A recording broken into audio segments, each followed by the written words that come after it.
Fala galera, beleza? Estou aqui mais uma vez, né, nesse domingão para trazer para vocês aqui notícias da semana, o que aconteceu, o que tem repercutido por aí, né? E antes de mais nada, como vocês já sabem, peço que se inscreva no canal, deixa o like, comenta, certo? Vamos nos ajudar, né, a chegarmos aí a 800 inscritos. Sei que é chato pedir isso todos os vídeos, mas é fundamental, é de muita importância para que esse conteúdo ele seja entendido como um conteúdo relevante e que essa mensagem ela chegue para o máximo de pessoas possíveis. Porque a gente sabe que tem muita gente leiga no nosso Brasil que simplesmente é manipulado pela grande mídia. E nós precisamos de conteúdos como esse, conteúdos alternativos, para que a verdade ela possa ser estabelecida em nosso país. O que eu quero falar com vocês hoje? A campanha do PT entrou no TSE para que o Bolsonaro ele apagasse, né? A campanha do Bolsonaro apagasse a veiculação de informações de que o PT era ligado ao PCC. A alegação é que isso era inverídico e etc. Só que nós vimos, pessoal, nós vimos o Marcos Valério, ele próprio dizer que o PT sim tinha ligação com o PCC.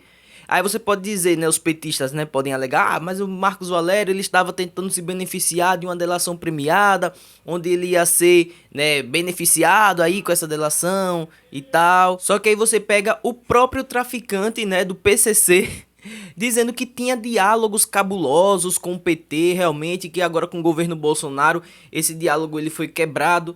Então você vê que claramente tinha sim um diálogo cabuloso do PT com o PCC. Por que vocês acham que era um alto e baixo, né, com a questão do PCC na questão de violência? Uns períodos estavam violentos, outros dias a cidade estava tranquila. Aí quando ameaçavam transferir os cabeças do PCC para outro presídio, aí começava a onda de violência, do nada essa onda acabava, ou seja, eram sim diálogos cabulosos que existiam entre o PT e o PCC, diálogos que ninguém pode negar não, existiam sim, mas com a chegada do governo Bolsonaro, o que que aconteceu? Primeiro que já transferiu logo os cabeças para presídios federais, presídios longe, onde eles tiveram a sua comunicação cortada, então não puderam mais orquestrar toda essa ação do PCC, né? Desmontou o esquema a princípio, então os diálogos foram cortados, não tem essa de diálogos mais com quadrilha criminosa. Primeira coisa que o governo Bolsonaro fez foi isso. Então o PT tá alegando que não, Bolsonaro tem que tirar porque é uma fake news e etc, etc. A justiça foi lá e pediu para a campanha do Bolsonaro tirar e a campanha foi lá e tirou, né? Aí o que é que aconteceu também? A campanha do Bolsonaro foi na justiça também pedir para que o PT tirasse as campanhas do PT dizendo que Bolsonaro é genocida. Aí o que é que a justiça fez? Disse que não, porque realmente a pessoa tem direito de se manifestar como quiser e etc e tal e tal. Quer dizer, algo comprovado de que diálogos realmente existiam com o PCC, que o PT de fato é vinculado com o PCC. Isso daí, então você tem que tirar. Agora, chamar alguém de genocida, um cara que comprou as vacinas, certo? Antecipadamente, foi um dos primeiros países a imunizar a sua população, imunizou até crianças, todas as vacinas compradas com recursos do governo federal, né? Não tem essa de Dória ser pai da vacina, coisa nenhuma. Todas as vacinas foram compradas com recursos do governo federal.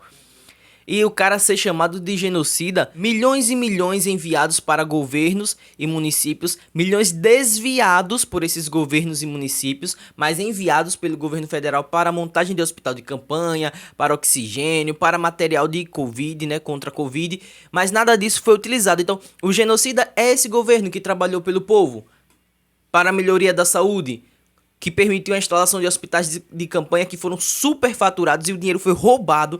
Todos os estados fecharam o ano no superávit. Todo mundo pagou suas folhas de pagamento. Os servidores que estavam com folha atrasada foram pagos com dinheiro da Covid. Ou seja, dinheiro desviado. Teve sua função desviada, os estados pagaram funcionários, hospitais foram abandonados, foram deixados lá as traças, né, em situações precárias porque não usaram o dinheiro que foi enviado. E agora o Bolsonaro que é o genocida. Então, o governo já está legitimando que, de fato, sim, o Bolsonaro é um genocida. Então, eu tô fazendo esse vídeo aqui, pessoal, para uma coisa: alertar a guerra que estamos correndo. Porque se a justiça tá legitimando chamar o Bolsonaro de genocida, é porque ela também acredita que o Bolsonaro é um genocida. O que é que vai acontecer se tirarem o Bolsonaro da presidência? Porque eu tô dizendo se tirarem porque o Bolsonaro não perde as eleições no voto. Se o Bolsonaro perder as eleições, é na fraude. Isso daí está claro para todo mundo. Essas pesquisas fajutas não conseguem mentir pra ninguém. Você sai na rua, você vê apoiadores do Bolsonaro de milhões. Do mais pobre ao mais rico.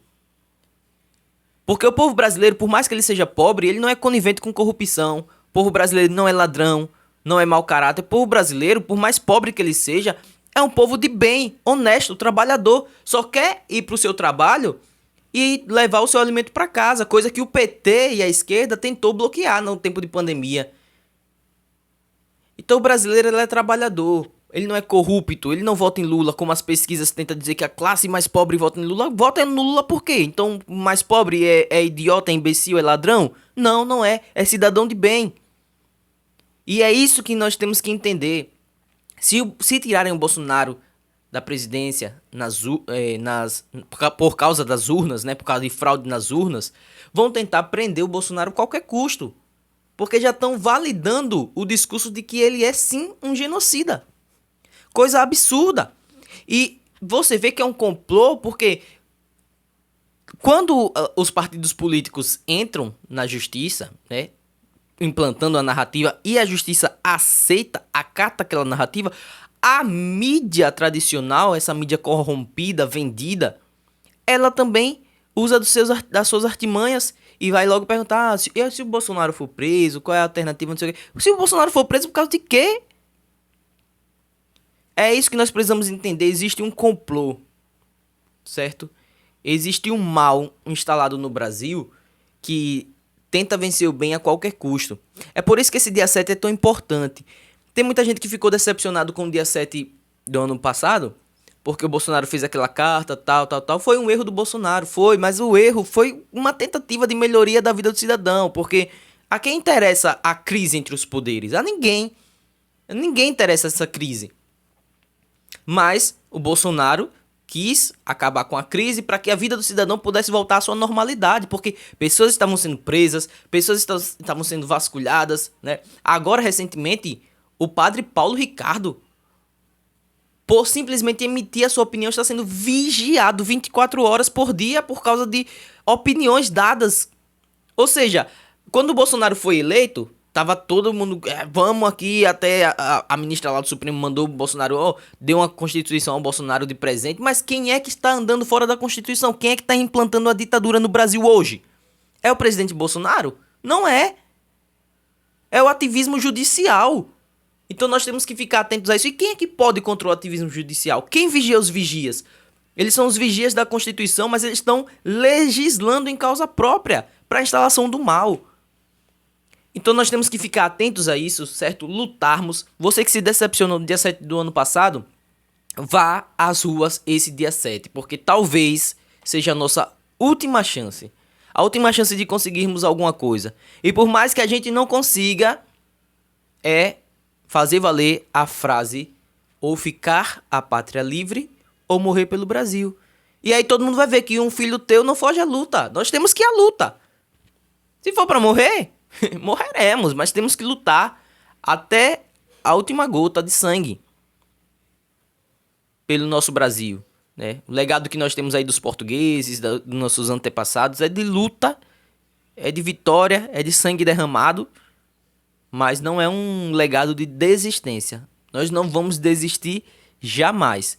Essa é uma convocação para você, patriota. Se você conhece um outro patriota, manda esse vídeo para ele. Essa é uma convocação geral para você. Obrigado a todos que assistiram até agora. Forte abraço e fiquem com Deus.